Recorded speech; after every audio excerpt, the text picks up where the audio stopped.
అలాగే మీకు కొన్ని ఉదాహరణలు చెప్తాను. మీకు పోలవరం మునిగిపోయింది.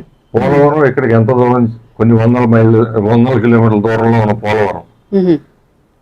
ఆ రోజుల్లో ఒక డజన్ లోడ్ లారీలు ఇక్కడి నుంచి బియ్యం, పప్పులు, ఉప్పులు, అలాగే వాళ్ళకి కావాల్సిన సామాగ్రి, వాళ్ళకి కావాల్సిన బట్టలు, ఇట్లాంటివన్నీ కూడా ఇక్కడి నుంచి కలెక్ట్ చేసి స్వచ్ఛందంగా తీసుకెళ్లి అక్కడ వాళ్ళ అవసరానికి నిలబడ్డ నాయకుడు ఆయన.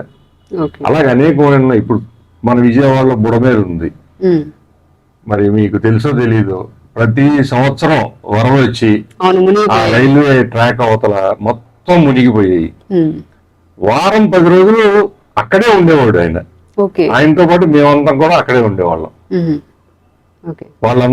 వాళ్ళందరికీ సేవ చేయడానికి.